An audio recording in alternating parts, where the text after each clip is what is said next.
¿Qué tal? Muy buenas tardes, auditorio de Los Ángeles Press. Muchas gracias por acompañarnos.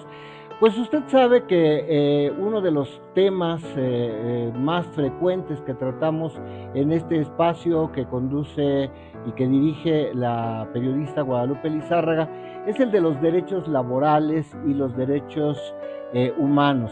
Por esta razón, pues nos interesó mucho platicar con el magistrado Rufino Leónida Tovar, quien es magistrado en el Tribunal Federal de Conciliación y Arbitraje, y tenemos muchas preguntas que se han ido acumulando a lo largo de estas semanas, sobre todo de maestros que están en lucha para que les paguen su jubilación en salarios mínimos y no en unidades de medición administrativa, los maestros de la Universidad Autónoma de Metropolitana que llegaron a un acuerdo y se los cambiaron. En fin, creo que tenemos muchas cosas que preguntarle. Bienvenido, magistrado. Muchas gracias por aceptar esta Al conversación.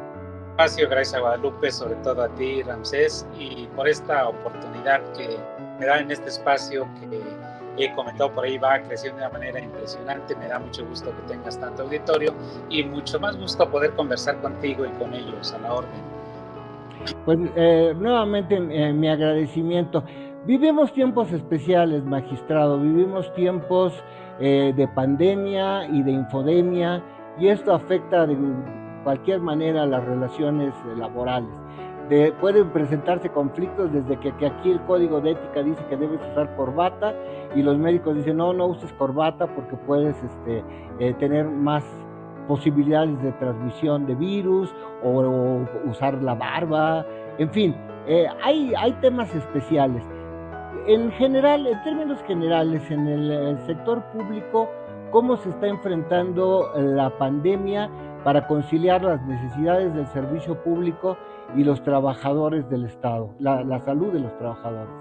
Sí, muchas gracias. Pues como es público a partir de la pandemia que azota a nivel mundial, pero obviamente enfoquémonos en nuestro país, pues han surgido ahí varias vertientes, sobre todo para proteger los derechos de los trabajadores.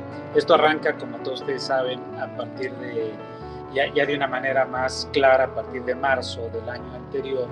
Y entonces, ¿qué es lo que hace el gobierno federal? Obviamente se cita en principio al gabinete de salud y luego al gabinete del señor presidente. Se toman las determinaciones de cómo manejar una situación inédita, al menos en las últimas 3 o 4 décadas en el país. Y entonces lo primero que se hace, Ramsés, es empiezan a emitir protocolos, empiezan a emitir ordenamientos a través de la Secretaría de la Función Pública, y en el caso concreto de los trabajadores al servicio del Estado, se establece un protocolo que implica que solamente van a trabajar las áreas operativas y aquellas que necesariamente deben hacerlo, pues para mantener en principio la prestación de los servicios básicos, fundamentalmente ante este grado de magnitud de las cosas, principalmente el tema de la salud, la seguridad pública, el acceso y la procuración de justicia, el abasto evidentemente de los alimentos, y en sí se señalan 13 actividades que se consideran prioritarias y que esas no se pueden parar, que deben seguir funcionando evidentemente con el respeto a los derechos laborales de los trabajadores. Se establecen medidas específicas para que trabaje en casa quien pueda hacerlo, es decir, trabajo a distancia con los mecanismos que también establece la Ley Federal del Trabajo. Se establecen horarios escalonados en todas las dependencias, se establecen también días alternados, de tal suerte que podamos mitigar y en lo posible evitar, que lo hemos hecho en gran medida, pues los efectos de la pandemia, es decir, la propagación del virus, y sobre todo pues que la gente, que los trabajadores se contagian. Aquí quisiera hacer un parteaguas, Ramsés. El año pasado yo me desempeñaba como procurador federal de los trabajadores al servicio del Estado, y entonces la instrucción del gabinete presidencial, ¿cuál fue? Que la Procuraduría siga trabajando todo este tiempo, independientemente que los órganos jurisdiccionales puedan suspender temporalmente, porque la instrucción del señor presidente fue cómo creamos una válvula de despresurización para que los trabajadores tengan a dónde recurrir en caso de que sean violentados sus derechos. Y en esta vertiente, como procurador, hicimos varios extrañamientos, sobre todo a las áreas de salud, a los eferesos, a algunas secretarías de la Ciudad de México, esto con el propósito de que las autoridades le respetaran su derecho a la salud, su derecho al aislamiento, en caso de ser personas vulnerables, o también en aquellos casos en que tienen enfermedades mórbidas, en aquellos casos de personas con discapacidad y en todas aquellas circunstancias que de alguna manera no le permiten al trabajador poderse desempeñar de una manera normal sin riesgos de contagio. Es más o menos en términos generales, Ramsés. Magistrado, me pone usted en charola de plata una pregunta que para mí es muy importante y para el auditorio, para esta comunidad que hemos formado ya de casi 20,000 personas interesadas en los derechos humanos y en los derechos laborales. Cuando usted habla sobre los CEFERESOS, los Centros Federales de Reclusión Social, en este sentido quisiera yo preguntarle, porque tenemos muchas denuncias de personas que no están correctamente atendidas dentro de los reclusorios. Y bueno, aquí estamos hablando de una situación paralela. Por una parte, los custodios, las personas que trabajan directamente con los presos, pero también los presos son contagiados y no los atienden. Desde el punto de vista de o desde la posición de este tribunal, ¿cómo pueden contribuir para que no ocurra esta falta de atención de las personas? Mira, tocas un punto nodal y muy importante. Justo durante la pandemia, que empieza toda esta vorágine, todo este temor fundado que seguimos teniendo todos de sufrir algún contagio que eventualmente vulnere nuestra salud y en muchas ocasiones la muerte, hoy afortunadamente ya es menor, pero ¿cuál fue el escenario que se planteó? Tuvimos muchas reuniones con el gabinete laboral, que ahí tanto apartado A como apartado B, y entonces el planteamiento que se hizo es, ¿qué hacemos en aquellos casos en donde el trabajador, independientemente de su situación de vulnerabilidad, pueda ser un riesgo de contagio por el entorno en el que se ubica, ya sea en el desempeño de sus labores, acceso al público, en el caso de los ceferesos, contacto con las personas recluidas, contacto con otro tipo de personas. Y entonces ahí se tomó una determinación fundamental. Lo que se dijo es que independientemente de esa parte que comentaba en mi disertación anterior, esa parte tan importante de actividades prioritarias y estratégicas del país, evidentemente incluso por encima de esta situación están los derechos laborales. Y para hacerte un ejemplo, por ejemplo, tu servidor entró en cierta controversia institucional porque algunas dependencias y particularmente los eferesos, cuando no atendieron nuestro llamado de respetar los derechos laborales, pues tuvimos que hacer extrañamientos como Procuraduría y de pronto, ahí sí omitiría el dato, pero algún secretario federal llamó a mi oficina buscando al procurador, que entonces era yo, y bueno, me dijo literalmente, bueno, pues lo que quiero que tú me digas es con quién estás.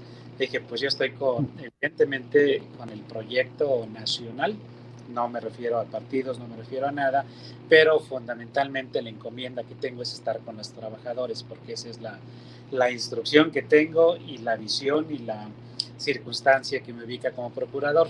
Y entonces hicimos extrañamientos a salud, hicimos extrañamientos a los eferesos, hicimos extrañamientos a varias dependencias para que respetaran los derechos de esos trabajadores y justamente que ante cualquier evidencia, Ramsés, ante cualquier síntoma, cualquier situación que implicara la presencia del virus, pues aisláramos a las personas, porque no podemos jugarnos una situación de este tipo y mucho menos en escenarios tan complejos como el que comentas de los reclusorios federales, en donde una situación de este tipo podría ser catastrófica. Magistrado, qué bueno que usted menciona esta actitud de compromiso y voy a hacer una pregunta que puede parecer muy fuerte, pero que se la hago con todo respeto. El presidente de la República, Andrés Manuel López Obrador, apenas esta semana dijo, el Poder Judicial está podrido. Y también reconozco, porque tengo experiencia como secretario general de un sindicato y he trabajado, por ejemplo, contribuimos a la creación del sindicato de Sudnotimex, que sí es cierto que si el Poder Judicial está podrido, por otra parte también es cierto que el poder, digamos que el Poder Judicial en materia laboral siempre, y esto no es de este sexenio, sino de varios anteriores, ha sido uno de los más limpios, si lo podemos llamar así. No sé si tenga alguna opinión al respecto. Y sí, con todo gusto. Fíjate que el tema de los tribunales todos, yo creo que habría que enfocar las situaciones a circunstancias particulares. Mi opinión personalísima es que finalmente las instituciones no fallan. A veces quienes fallamos somos las personas que las representamos. Entonces, ¿qué es lo que ha pasado en el ámbito laboral? Como tú sabes bien, con esa experiencia incluso que tienes al interior de los sindicatos y que la SEM, el tema, este derecho laboral nuestro forma parte del llamado derecho social, que implica tres vertientes. Uno, el derecho laboral; dos, el derecho a la seguridad social; y tres, el derecho agrario, en donde la visión que debemos tener quienes juzgamos asuntos de este tipo, pues justamente es una función en principio protectora de los trabajadores, que eso a veces no se entiende, protectora, pero siempre subsumiéndonos a los principios de la ley, porque aquí de lo que se trata es que esta parte del derecho social lo que pretende es un equilibrio entre las partes que van a un juicio, un procedimiento. Es decir, no es lo mismo que un trabajador, el que queramos, que realiza una función importantísima, pero tal vez que dentro del marco de una institución sea de las menos mejor pagadas, no por eso menos importante, y que de pronto un trabajador de limpieza, que ahora a través de la regulación del outsourcing ya lo estamos asumiendo las entidades de gobierno, pero tú imagínate un trabajador que es despedido de una dependencia y que se va a enfrentar al aparato gubernamental de una institución que tiene sus abogados, que tiene personas que realmente son especializadas en esto, y bueno, pues que ahora sí que quién la va a defender. Entonces, a raíz de esto, la visión y la esencia de este derecho laboral, pues justamente es cómo buscamos un equilibrio para que las partes en conflicto, en igualdad de circunstancias, puedan ofrecer sus pruebas, puedan traer sus testigos y puedan, a final de cuentas, tener un laudo conforme al derecho. Evidentemente hay situaciones irregulares, no podemos tapar el sol con un dedo, y sobre todo ante un escenario tan abierto como sucede hoy, gracias a las benditas redes, al bendito periodismo, siempre lo he dicho, y que bueno, a través de esto podemos conocer situaciones reales que antes permanecían ocultas.